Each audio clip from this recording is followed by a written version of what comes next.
Hi everyone, I hope you are doing well. I'm just going to give it a minute or two for people to pop in.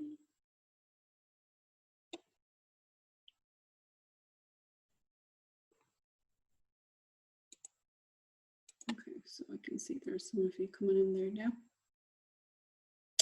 I have muted your mics and just for privacy for people, but there's also the chat box as well, so feel free to pop in and say hi. I can see some of you are there, so open the chat box. Okay, so I hope you are well this evening. Not sure where you all are joining from, but I am in Mayo in the west of Ireland, and it is a rainy day here. Not to worry, it's we're kind of getting used to it, so I hope you're all doing well. Okay, let's see, you're in there now. Okay, so I am going to kick off now in a second. Just check my phone to see you're coming in.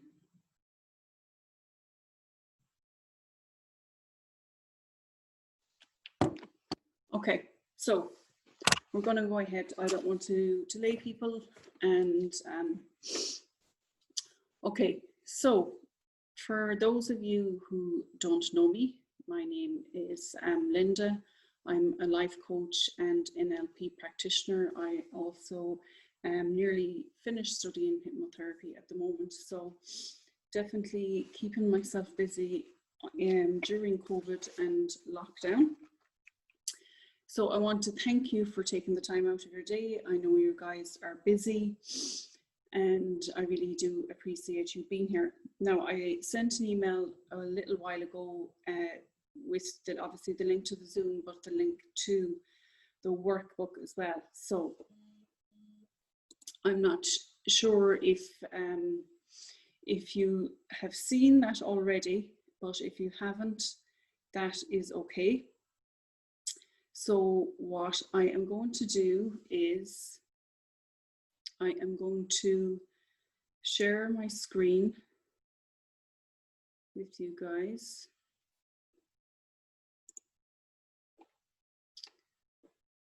And sorry, 1 second.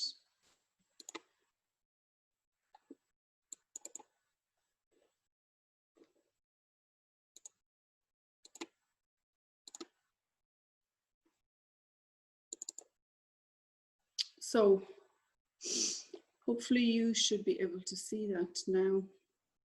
And if you wouldn't mind popping a comment into the chat box to let me know that you see it, that would be great. So I really love the mind. I think it's absolutely fascinating, and I know relationships are something that basically affects all of us. And the reason I picked this subject is, I suppose, it's something that I have been working on myself, that I recognized that it's a behavior that I have done in the past. And basically, I kind of analyze what I have done and where my behaviors have come from and what it is that I can do to shift those behaviors. So in the workbook, so I've introduced myself already, so I'm not going to do that again because I just want to give you the most value for the length of time that you are here. So in the first part of the workbook, and this is something that I want you to go away from today and spend some time doing, you're going to find it really valuable.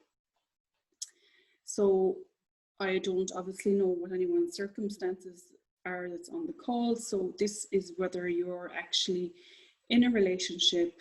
If you're single, you can base this on previous relationships, and obviously if you're currently in a relationship, that's great, regardless of whether the relationship is struggling at the moment or if it's a happy relationship, that it basically works across the spectrum.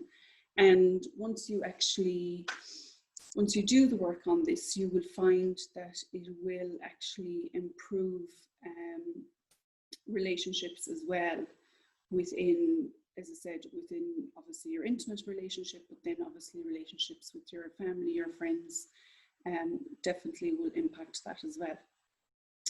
So are you, sorry, I'm just going to admit someone else there. That's great. So are you currently in a relationship, and if so, how long are you in it?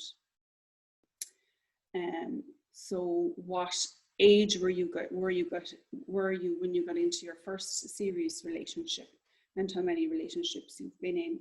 So briefly, I suppose for me, my first relationship that I was in was when I was 17. It was a serious relationship which went on to actually marriage until the age of 30. So as I said, no, everyone's circumstances will be different. Some people will be in long-term relationships, marriages, whatever the case may be. Some people might rebound in and out of relationships, and it's just basically learning the patterns and behaviors that basically go along with all of those. So if you've been single, how long have you been single for? So as I said, I'd really like for you to spend some time on this. If this is something that you haven't thought of before, it's really valuable to do this, and it will really help you understand your relationship on a daily basis, basically.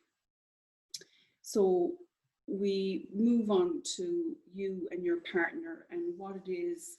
We all have triggers with our partners and with people in general, what it is that triggers us. Where has this come from? Is it coming from a past behavior? As I said, I used to be in a relationship that I was married on, and just to give you a bit of a background, I suppose, as I said, that I know why I have done these behaviors, and as I presume, or I shouldn't presume actually, as I would hazard a guess to most of us, and what you would think is that our past behaviors come from our childhood. I grew up in a family with my mother and my father. My father was an alcoholic who was abusive. I have 5 siblings, all being sisters, and definitely growing up in Ireland with 6 girls in the family was a thing that you would have been ridiculed for anyways, because there was no sons, as they say, in the family. So the pattern and behavior that I would have run for a certain length of time, and I wasn't always aware that I was doing this, was that when we would have a disagreement or an argument or whatever word you would like to use, I would purposely push him to the limits to see what reaction I could get. And as I said, it took me a while to see that I was doing this. Like, I was literally only in like 21, 2, 3, and I realized that obviously I was doing this because I wanted to, I suppose, to prove to myself that all men were the same, that they were dickheads, whatever word that you want to use, and I would push and push and push the argument. I remember actually one point throwing a shoe or something at him. And what I would do was, especially when it came to around alcohol as well, and the amount that we would have gone out or that he would have drank, I basically, that's what I did. I literally pushed the argument to say then that I would kind of push him to see, would he actually physically hit me? So the point that I could go, well, right, okay, yeah, well, I was right, and I knew this was going to happen, and basically justify it to myself. Now, this never happened, but as I said, I recognize these behaviors, and it's funny because you think sometimes you've done the work and these behaviors change, But what I noticed again, actually in the last year with the relationship that I'm in, that is really, really happy, that I put out to the universe that I wanted to meet this man who was absolutely wonderful, he is. And what I subconsciously started doing then was I subconsciously started looking for problems that weren't really there. And the problem with that is the problem with, we presume that our partner, male or female, knows what it is that we're looking for, and we don't. You don't actually know until you spell it out. So that's just to give you a little, I suppose, background from personal experience, and that's all obviously I can speak on, because I obviously don't know you and your experiences from. So they were my triggers, and where did they come from? So what are your favorite things about your partner? What is it that you dislike about your partner? Can you see any traits in yourself? So often, I don't know if any of you have read the Louise Hay book. I'm rereading again for the second or third time, and she talks about the mirror effect, that often the things that we see in our partner that really annoy us, why are they doing that? Why are they doing this? Actually take a really good look and see if it's something that you kind of have a trait of it yourself. And I'm not sure it is with me. It's something that I need to look at more, but it's really, really interesting how we can mirror, obviously, what we put out, we get back as well. So hope you're following along okay, guys. And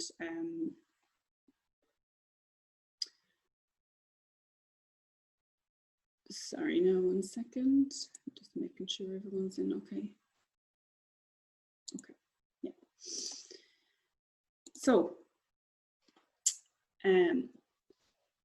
So going back then to your parents' relationships, and what pops to mind for you? Were your mother and father's relationship, were they happily married? Did you come like maybe from a single family? Do you know both your parents? Maybe you were adopted. So are your parents still married? So I want you to, again, spend some time thinking about your parents' marriage. What kind of pops up for you? You might have those aha moments and remember certain things. I definitely did the other day when I was doing some other training and stuff as well. So were they always fighting? Was there alcohol? Was there abuse? Was there violence? And unfortunately, definitely for, I'd say, a lot of families, especially again going back to Ireland, I don't want to just generalize that, but there is definitely a lot of alcohol issues in many, many homes, probably like 3 in 5, I'm sure. So really dig deep into where you see your parents' marriage. As said, were they always arguing? What did they argue about? Was it going out? Was it how much the food cost? Was it, a lot of parent or a lot of relationships, they would fight a lot around money, so obviously not having a lot of money? Or would you argue a lot with your partner when it comes to sex? A lot of couples disagree when it comes to sex. Again, we automatically think that our partner knows what we want, and unless we actually spell it out for them, because we just perceive that men know what we want, and they don't. So unless you point it out matter of fact for them, which can be really, really difficult for a lot of people, because sex is something that's not spoken about, definitely not spoken about enough in society, and it's a bit of a taboo subject. It definitely is here, I know that for sure. So moving on to the third thing, which is our masculine and feminine energies. So we all have masculine and feminine energies. So where do you see yourself operating from these? And below are a list of some of the traits. So which ones do you see yourself stepping into? For the masculine, it's winning, being assertive, results driven, acts as a leader, ambitious, dominating, self-reliant and forceful. And then these are just some. It's obviously not all of them, there are more. So the feminine, harmony, caring, being sensitive, nurturing, affectionate, loyal, tender, and understanding. So what jumps to mind for you when you see the two of those? I know for me, definitely assertive, a leader, ambitious, definitely, and I can be dominating. I probably was in the past, but I am aware that that's a trait, I suppose, in my personality. So because I'm aware of that, it's not something that I act on, I suppose. Would that be the right word? I'm not sure, but that would be, I suppose, something that I am aware of. And then self-reliant. So self-reliant is something that I definitely am aware of. And again, going back to your triggers, I always said in the past that I was never going to be reliant on a man. I was never going to be reliant on a man again because of the hurt that I suppose that I had from my past marriage and obviously from my father and my upbringing. So I told myself for years that I wasn't going to be reliant on any man. So as a result of that and me saying that to myself over and over again, well, obviously what do you think happened? So I would close a certain amount of myself off. If I was being completely honest, would I 100% open myself up to someone? No, I still haven't. I don't necessarily think that's a bad thing. I don't think it's a bad thing to protect yourself to a certain point. But again, I was doing it to the point that I was suppose subconsciously sabotaging. As I said, I was looking for things to find wrong, and I wasn't letting our relationship grow and evolve and become closer and even more intimate, because obviously when you start any relationship, we all know it's all brilliant in the beginning, and then the first 2 years brilliant, and then obviously things change the longer that you've been out. What's that saying that they have, the 7-year itch and the 14 years or something like that. Any of you that are in a relationship or married for a long time, I'm sure you can give me more insight into that. So again, going back to the masculine and feminine, take a look at it, see which one you're coming into. And if you're if you're feminine and too much in your masculine energy, then that's going to cause a certain amount of friction between you and your partner. And the fourth thing is, are you living in your head? I don't know if you guys follow Tony Robbins. I've done a lot of his work, and he's definitely not for everyone, but like everything else, there's always something that you can take. So I love learning, so I always take something away from anything that I'm doing. And one thing that he talks about a lot is living in our heads. And this is something we do. So if you're having a disagreement, or as I said, an argument or discussion, whatever word you like to use, with your partner, where are the feelings coming from? Are they coming from your head, or are they coming from your heart? I guarantee you they're coming from your head and not from your heart, because we live so much in our head. And what he says, if you're living in your head, you are dead. So what we do when we're having a disagreement with our partners, as I said, what annoys you, could say, why is he doing that? Or I asked him not to do that, and now he's here again doing it. And we have so many, 90,000 thoughts going around in our head any time of the day, all day. There's so much chatter going on all the time.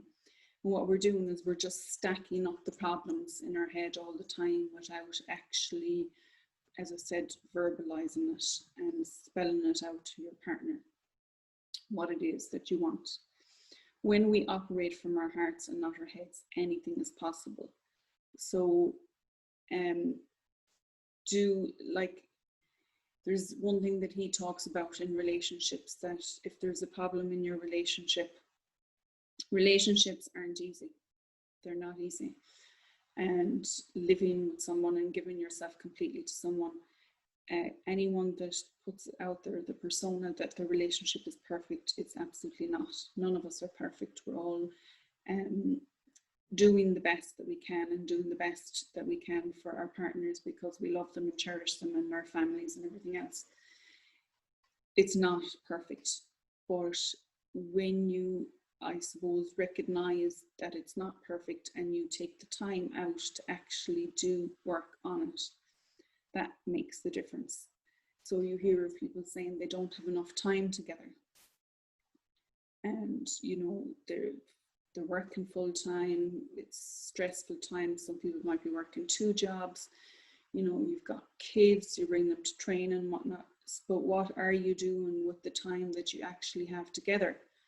Are you present? Are you actually properly speaking to each other? Are you putting the phone down? Are you always on the phone and watching television? I hear, you know, friends and family giving out about their partners because they're actually the whole evening on their phone. So if you only have 2 hours together, how are you spending those 2 hours together? A couple of months back, I went to visit a friend for the night, and obviously, okay, it's not a partner, but I went to visit a friend for the night, and she spent the whole evening on her phone. I was like, is this what I came for, you to spend all evening on your phone? So how are you spending the time with your partner, and are you being truly present to what it is they have to say?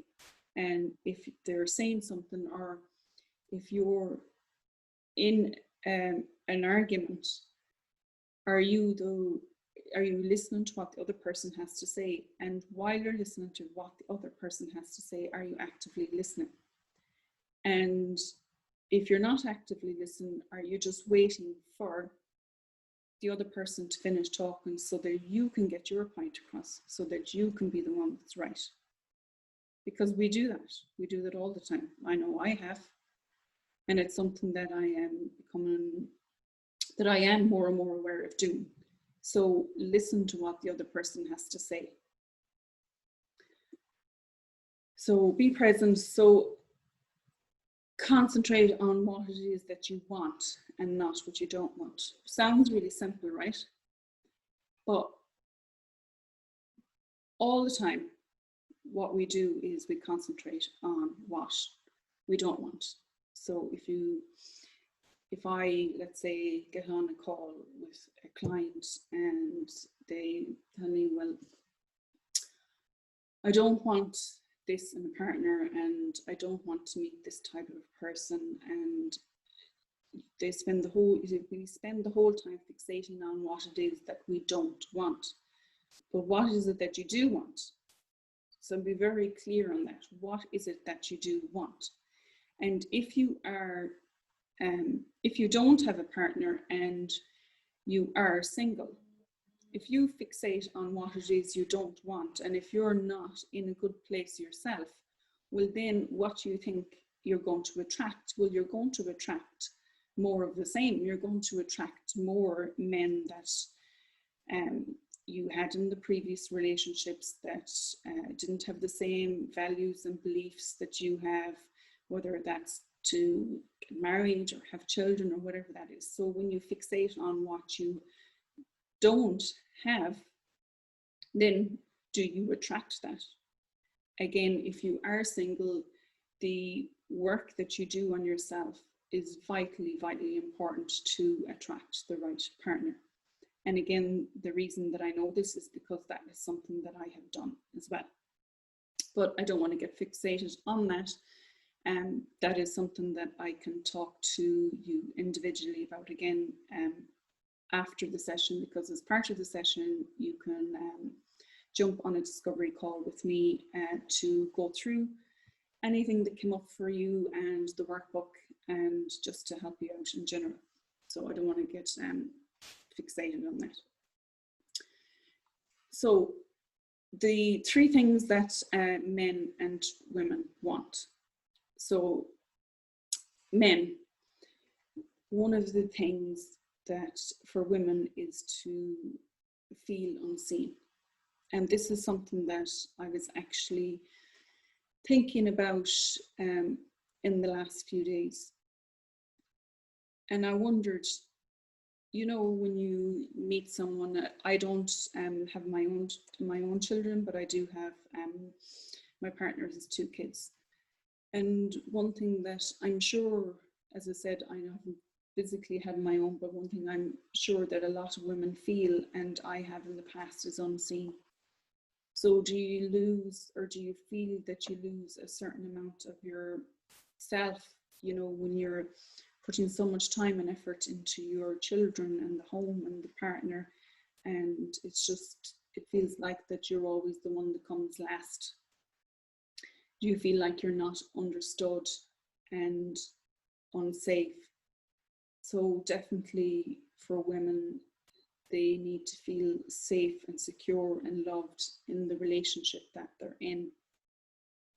And then ladies, often what we do, I know I have been guilty of it in the past, as I said, not in this relationship, but definitely when I was younger, is criticizing our partner. I spoke to someone recently who, and I used it as an example on a Facebook Live that I did lately. So if you, let's say I don't smoke and I'm really into eating healthy and I'm into fitness, but my partner isn't. So do we constantly nag them because we have changed our values or the way we want to live? And you constantly nag and criticize your partner because you want them to change as well. You can't change someone that doesn't want to change. You can obviously encourage them and you can support them and guide them if they want to change something within themselves. But it's like anything else. Think of your kids or anything. The more you nag someone, the more you criticize them, all you're doing is pushing them more towards the cigarettes or whatever the thing is, and possibly putting more boundaries or barriers between you, and to be controlled. I know, again, everyone's relationships are different, but I know some people in marriages that they joke about she wears the pants or he wears the pants. And again, that if that works for you, that's fine. It's definitely not something that would work for me, and I definitely would not want to be in a relationship or to be with someone that that I felt I had to control, or that if I was trying to control them, that they would succumb to that control. You know, telling them what to do, where to go, what to eat, what clothes to wear. Again, this is just, I suppose, me and my beliefs. So you have to figure out what works for you. And again, we are all different. And one thing that I have learned a lot is to realize that everyone's view of the world is completely different, and what you see possibly as right or wrong, I have a completely different opinion about it. If you put 10 different people in the room and you tell them a story, and I tell you, and you pass it on to the next person, and by the 5th, 7th, 10th person, the story is completely different. The same as growing up in a house with 6 girls and an abusive father. We all remember things differently. I remember things differently. My sisters remember things differently. Everyone's model of the world is really, really different. So the more that we criticize and can try to control something, it just doesn't work. And actually, in effect, we're doing not just our partner harm, but us harm as well. So The last thing on this is something that I know some of you on the call that are on my private group that I've done before. Again, it's something that I've learned in the Tony Robbins training, and it's something that you can do with your partner or on your own. And it is an Hawaiian practice, and it's just about correcting mistakes. So I'm sorry, please forgive me, thank you, and I love you.